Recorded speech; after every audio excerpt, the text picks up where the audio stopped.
Good evening, Agent Frank, darling. As you may not know, a new film called Mission Impossible Fallout hits theaters this weekend.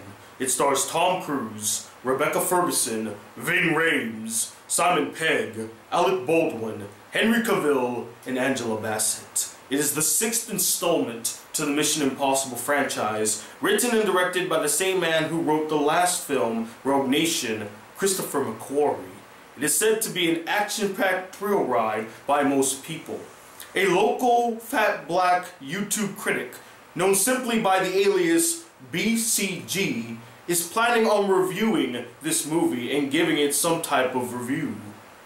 Your mission, should you choose to accept it, is to watch this review in its entirety and see whether or not he does a great job at reviewing the film or completely botches it.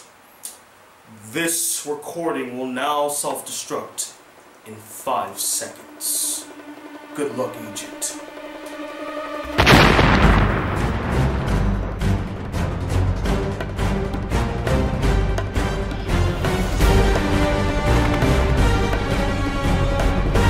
Hey guys, the Black Critic Guy, and I'm here today to review the 6th installment to the Mission Impossible franchise, Mission Impossible Fallout. So the story for Mission Impossible Fallout is relatively similar to the one for Rogue Nation. Ethan Hunt and his crew have to locate this secret evil organization, this time they're called the Apostles, and stop them from obtaining plutonium in order to create a nuclear weapon to cause wanton destruction. And while on the way they face many obstacles like MI6 agents getting in their way, the CIA meddling with them once again, and also being on their own and doing the impossible. God, I cannot believe that this is the 6th installment to the Mission Impossible franchise and that it's been going on for this long.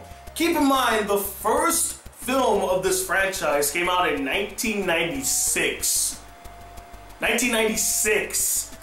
22 years ago! And still stars 2 of the same actors from that film. Tom Cruise and Ving Rhames have been in every single Mission Impossible film, and Ethan Hunt has always been the main character. I mean, my goodness, that is bonkers. But the beauty of this franchise is that somehow, some way, they get better with age. It started with Ghost Protocol, then it was followed up by Rogue Nation, which is still my favorite Mission Impossible film in the franchise, and now here we are with Fallout, which I personally find to be a solidly made, entertaining action blockbuster. I noticed something very fascinating in regards to this latest installment. That being, this is the truest sequel to any of the Mission Impossible films. What do I mean by that? Well, basically, whenever they make a new Mission Impossible film, that film does not directly connect or correlate to the previous installment. It's its own self-contained story, but has the same characters from previous films. So it's loosely connected, but it doesn't continue the same narrative.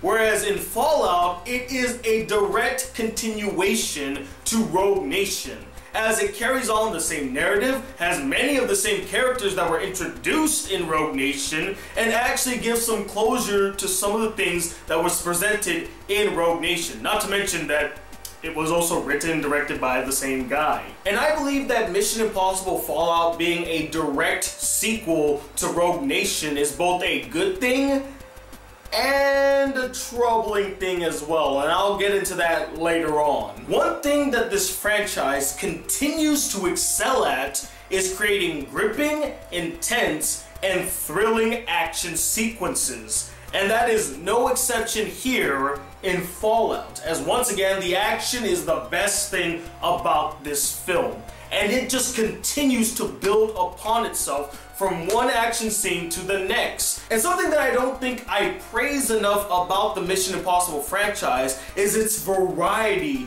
in its action sequences. From fist fights, to gunfights, to knife fights, to freaking car chases. There's a helicopter chase in this film, and even a rope battle. Yeah, there's actually a fight where characters are fighting with each other with ropes.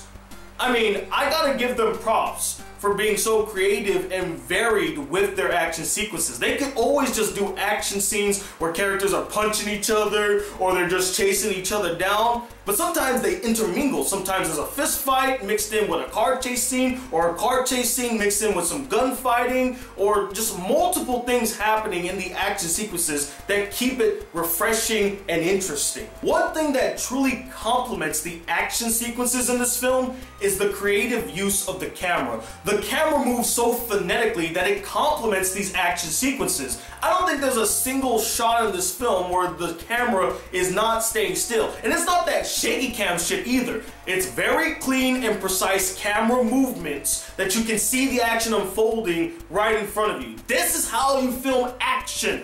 People, can you just take a class with Christopher McQuarrie and his cinematographer so you understand how to shoot action? This is how you shoot action. I think it should go without saying that I thoroughly enjoyed most of the performances in this film. Again, some were better than others and others were completely wasted, but for what they had to do, most of them did an excellent job, particularly Tom Cruise and Rebecca Ferguson, who were the strongest performances in this film. I mean, Tom Cruise really delivers both in the action sequences and in some of these emotional scenes where he's talking to characters. You really buy the emotion.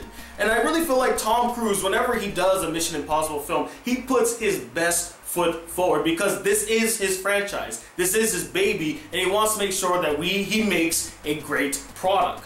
And that requires him giving an excellent performance. And he does deliver once again. And I must admire his dedication to his craft, both in his performance and pulling off his stunts. At age 50-something, the fact that he's still doing many of these stunts is freaking impressive. And there's some stunts in this film that I wonder whether or not they did this in real life or did they do it in a studio in a green screen, because I couldn't tell.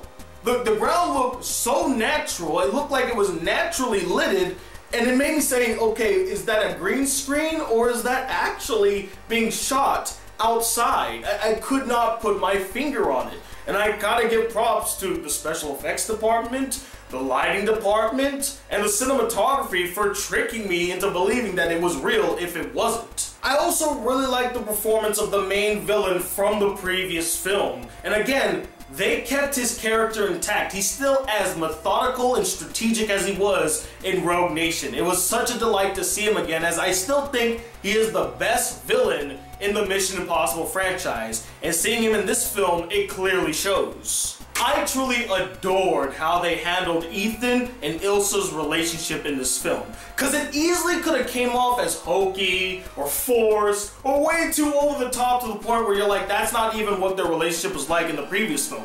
But no, they understood these two characters to their core and understood the dynamic of their relationship, and they executed it near flawlessly.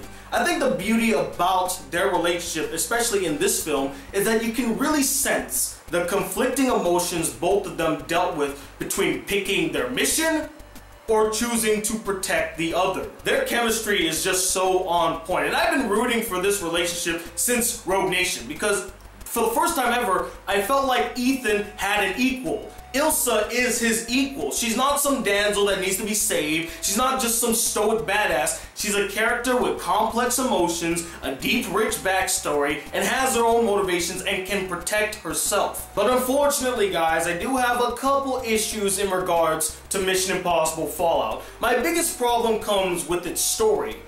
While the story was engaging, I can't help but notice after thinking about it that it does kind of feel like a retooled version of Rogue Nation's story, as it follows a lot of the same beats. I mean, really sit back and reflect upon the stories of the previous installments in comparison to Fallout. You have Ethan Hunt and his team, who have to find, locate, and stop an evil terrorist organization that is bent on destroying the old world order in order to bring in a new world order, which is very similar to the plans of the Syndicate, who were the main antagonists of the previous film. Not to mention that the head of the Syndicate is also a vocal part of the story here in Fallout, and is also one of the main villains. Not to mention that once again the CIA is on IMF's ass saying, "Ooh, we're watching you, you guys are deadly." They did the same thing in Rogue Nation. The CIA was investigating IMF and saying, "Oh my god, what are you guys doing? We're watching you guys." And how many times can we disavow Ethan Hunt? I mean, they do bring it up later on in the film, like how many times will this guy be disavowed, you know, until he finally breaks. And I thought that was going to be an interesting vocal point. But the thing is, you've established this character for the past 22 years. There's no way you're going to trick the audience into believing that he's all of a sudden become evil now. So it just felt like fluff to pad out the story, to make it run a bit longer. I mean, I guess it's kind of a case of if it ain't broke, don't fix it, as it is working for the Mission Impossible franchise. But I think after a while, and it's been more than 20 years, people are going to grow sick and tired of this same concept, and they're going to want something new and refreshing. So I want you to keep that in the back of your mind, people handling the Mission Impossible franchise. You might want to mix it up in the next installment. Another main issue that I had with the film deals with the other antagonist played by Henry Cavill. Did I spoil that for you guys? Oh my god, I'm so sorry. I mean, it's not like it was so obvious from the get-go that he was gonna be the villain. I can't believe I ruined that for you guys. I'm so sorry. Please. As if none of us knew that he was gonna play the secret villain in Mission Impossible Fallout. I mean, from the mustache to the fact that he's even in the damn film, you could probably surmise what kind of character he's gonna play. He's either A, gonna play a character replacing Jeremy Renner, who's not in the film, which I seriously doubted, or B, he's gonna be the surprise villain, the one pulling the strings all along, and if you chose B, you're correct. Not to mention that the trailers also give away the fact that he's probably going to play an antagonist, considering there are shots in the trailer where he's going toe-to-toe against Ethan Hunt. So you're like, I'm gonna put two to two together. Okay, he's probably gonna be like this big reveal secret villain. Although, I will say, they actually do a really good job at playing up the twist with another twist. Kind of like a reverse twist in a sense. So I like that. So I guess they were kind of like, yeah, we know you know he's gonna be the villain, which it's pretty obvious. We made it pretty clear he's gonna be the villain. So they did a twist on that whole concept, and I'm like, okay, you know what? Huge props, film. But the fact of the matter stands is that as a villain, he's just not that interesting or that intimidating. Yeah, he's Henry Cavill, he's Superman, he's big, strong, and tough, but he just comes off as a mustache-twirling villain, which is kind of suitable considering that he does have a mustache. It would actually have been funny if they just owned it and had him twirling his mustache or like saying, the plan's going perfectly. That I would have accepted that. Although, it probably wouldn't fit the realistic tone that the film was trying to go for, so I understand. But I just didn't care about him as a character. I didn't find him all that intimidating. I mean, yeah, he could handle himself in an action scene to a certain degree, but other than that, like, there's nothing really remarkable about him. He fades into the background. And lastly, I personally felt that Angela Bassett and Alec Baldwin were completely wasted in this film. I wish they were given more to do. I wish they had more weight to them, especially with Angela Bassett, because it seemed like they were gonna do something interesting with her, but then she ends up being like that one CIA agent that's always on the IMF's ass. You know, she reminds me of that one guy from the first film that is technically still a good guy, but he's always antagonizing Ethan Hunt. He's like, I'm watching you, Ethan. Okay, I'm coming for you. You've done bad, naughty, naughty. And I'm like, well, can't we give Angela Bassett a more meaty role? Can she actually contribute something interesting to the plot? I still really enjoyed watching Mission Impossible Fallout. It is a great continuation to Rogue Nation, and while it's not as good as Rogue Nation,